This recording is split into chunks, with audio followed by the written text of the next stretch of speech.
Hello বন্ধুরা, সাথে আছি মহসিন রেজা। আজকে আরো একটা গুরুত্বপূর্ণ বিষয় আপনাদের সাথে আলোচনা করতে এলাম। অনেকে জানাচ্ছিলেন যে ইউরিক অ্যাসিড টেস্টটা সম্পর্কে বিস্তারিত যেন আমি বলি। তো একটা নমুনা রিপোর্ট দেখিয়ে আপনাদেরকে বিস্তারিত এই বিষয়ে আমি ধারণা দেওয়ার চেষ্টা করছি। তো ইউরিক অ্যাসিড মূলত কি? এটা অবশ্য আপনার ব্লাড থেকে দেখা হয়।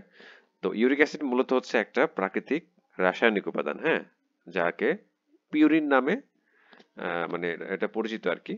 পিউরিন নামক একটি যৌগ ভেঙে তৈরি হয় আর কি এই ইউরিক অ্যাসিডটা। তো এই পিউরিন পাওয়া যায় আমাদের মানে বিভিন্ন খাদ্যদ্রব্য, যেমন যেগুলো আমরা খেয়ে থাকি, মাংস, ডাল, মাছ, মাশরুম এবং কিছু পানীয়র মধ্যেও কিন্তু এই পিউরিন পাওয়া যায়। তো এই পিউরিনটাই কিন্তু পরবর্তীতে ইউরিক অ্যাসিড হয়ে যায়। অ্যালকোহলের মধ্যেও কিছু সংখ্যক ওই যে আপনার দেখা যায় কিছু পরিমাণ আপনার পিউরিন থাকে, তো সেটা থেকে কিন্তু ইউরিক অ্যাসিড তৈরি হয়। তো জেনারেলি এটা বডিতে এই এই খাবারগুলোর মাধ্যমে মাংস, তারপর হচ্ছে ডাল, মাছ, মাশরুম এবং এই ধরনের ওই যে দুষ্ট পানি মানে সেবন যারা করে তাদেরও কিন্তু আপনার এই পিউরিনের পরিমাণ ব্লাডে বেড়ে যায়। তো এটা কিন্তু জেনারেলি এই যে পিউরিন বা হচ্ছে ইউরিক অ্যাসিড, এটা প্রস্রাবের সাথে বেরিয়ে যায়, ঠিক আছে? প্রস্রাবের সাথেই কিডনি ছেঁকে বের করে দেয়। কিন্তু যখন পর্যাপ্ত ইউরিক অ্যাসিড বের করতে পারে না, হ্যাঁ, তখনই কিন্তু এই যে ইউরিক অ্যাসিডের পরিমাণ বডিতে বেড়ে যায়।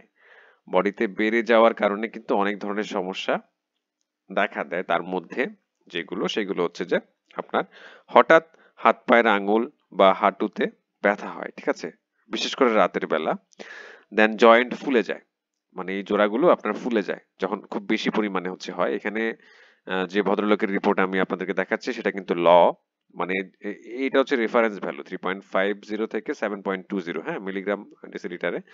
তো এটার মাঝামাঝি থাকলে ভালো আর কি। 3.50 দেন হচ্ছে 7.20 মাঝামাঝি থাকলে ভালো। আর এর চেয়ে কমও ভালো নয়, দেন হচ্ছে বেশিও ভালো নয়। কম হলে ওরকম সমস্যা হয় না, বাট বেশি হলে খুব সমস্যা, যেগুলো আমি বলছি যে আপনার বাতের সমস্যা দেখা দিবে, আপনার জয়েন্ট ফুলে যাবে, দেন প্রস্রাবে জ্বালাপোড়া হতে পারে, দেন কিডনিতে পাথর হওয়ার কিন্তু আপনার ঝুঁকি থাকবে, ঠিক আছে? কিডনিতে পাথর হওয়ার ঝুঁকি থাকবে। আর যেই খাবারগুলোর কারণে হচ্ছে আপনার মানে এই ইউরিক অ্যাসিডটা বাড়ে, সেটা নিয়ে আমি অলরেডি বলে ফেলেছি সেগুলো কোন খাবার।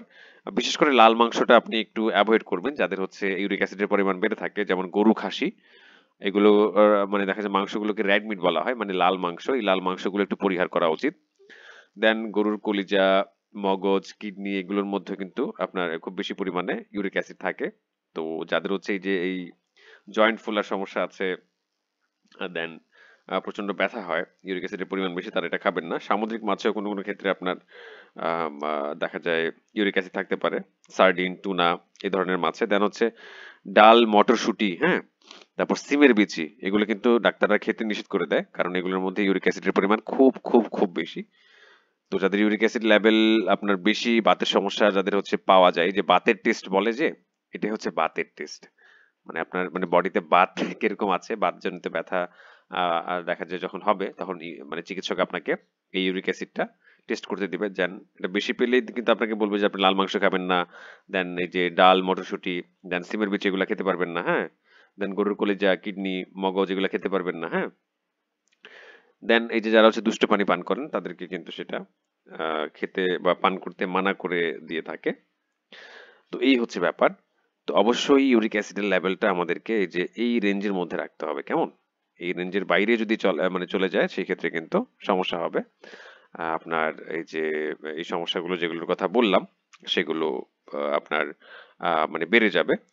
পাশাপাশি উপকারী যে খাবারগুলো সেগুলোর কথা আমি একটু বলে দিই। মানে কম ফ্যাট যুক্ত যে খাবারগুলো আছে, যেমন দুধ বা দই খাওয়া যায়, দেন হচ্ছে সব রকমের সবজি খাওয়া যায়। ইউরিক অ্যাসিডটা আপনার বডি থেকে বের করতে হলে আপনি যে খাবারগুলোর মধ্যে ইউরিক অ্যাসিড আছে সেগুলো খাওয়া অফ করে দিলেই, দেন সবজি একটু বেশি পরিমাণে খেলে কিন্তু কিছু সময়ের মধ্যে আপনার এগুলো বডি থেকে বের হয়ে যাবে একটা নির্দিষ্ট সময় পরে।